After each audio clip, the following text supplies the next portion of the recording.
Alexis Nunes alongside Julien.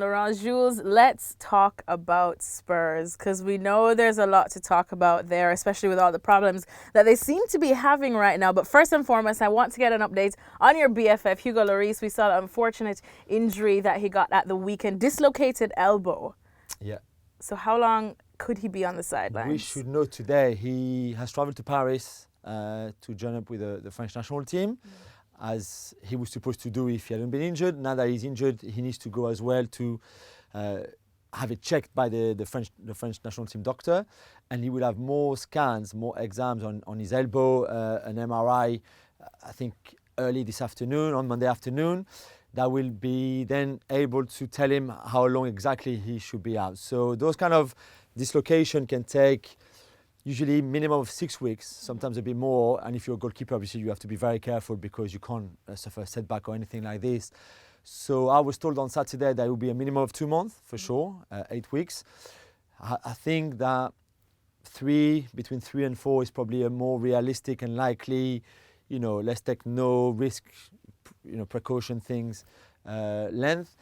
I don't know, it's a tough one, but one thing for sure, he got scared and a lot of people got scared that he would be a broken arm. Yes. And the fact that it's only, if you want in bracket, dislocation is actually good news in a bad news. Good news and bad news indeed, because just Lloris's injury is just another thing to add on Spurs' list of problems right now. We're hearing tons of that, from that injury to, Mauricio Pochettino just not having command of the dressing room anymore, to, just think the players just not being enough right now or not putting in a good shift. So what's your take on what's really going wrong now at Tottenham? So I think the fact and the most important is that they're not playing the style of football they've been playing since Pochettino arrived 5 years ago. Last year was already a bit of an evolution. This year is very different. There's not that high intensity, high press, lot of pressure and a lot of physicality put on in matches. And I think some of the senior players are not happy with that. They would rather the old way. And maybe Pochettino is... So to you, there is a big divide? Yeah, there is, for sure. And some are not happy by the sort of lack of intensity, lack of high press that the team is putting up now, and that's what Pochettino is asking them to do compared to before. Is Pochettino doing it because he doesn't feel that physically the squad is still capable of it? Because the players are older, because he feels like he needs a change to go higher and get to the next step? I don't know, he's never really openly talking about it, but to the players he certainly has said that he wants them to play a bit differently. And I think, for me, that's at the heart of everything. Because, yes, some players are still there and they didn't want to be there anymore, like Vertonghen and like Adeverell and like Eriksen, who all only have a few months left on their contracts. But for me, the bigger problem is that the way the manager wants the team to play is not the way some members of that team would like to play. Is Poch then on borrowed time, you would say? Because with that said, with a number of players, has he lost his ability to just get through his message to the team? And if so, does that mean it could be the beginning of the end of him? I cannot believe that a second. I cannot believe that someone right now... He's still the man to lead Spurs. For me, 100%. I can't believe there's anyone at that club right now who's thinking, do you know what, let's get rid of him because so-and-so X or Y would do better.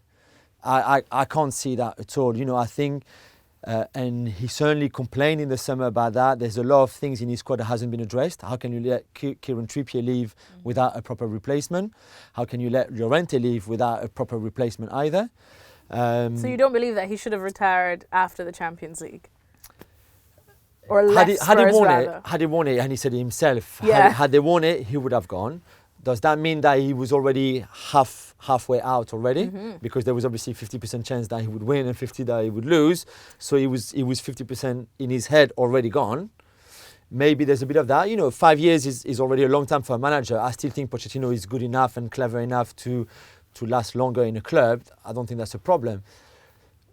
But I cannot believe that anyone in that club would think he's not the right man for the job anymore. I even don't think the players think that. There's disagreements, but like between every manager and every squad in the whole world, whatever the level. I just think that, he's a top manager. He hasn't become rubbish in the last 6 months. That's not possible. His squad is still a very good squad with unbalanced in certain positions, right? In weaknesses in certain positions, for sure. Some players haven't played at their best 100%. The fact that he wants to play Kenan and Son together up front as a front two could be a problem as well, because you need to work out the balance of your team behind them. Whether you play a flat four in midfield or you play a diamond midfield, that's for him and the players to sort out. But I still think he has enough qualities to turn things around for sure. All right, well, Jules just gave Pochettino that dreaded vote of confidence. Luckily that you're not Daniel Levy, because it's when it comes from the club that he should probably start to worry. So Spurs definitely still have a lot of things to fix, but for now, Jules believes that Pochettino is indeed the right man to help them sort it out.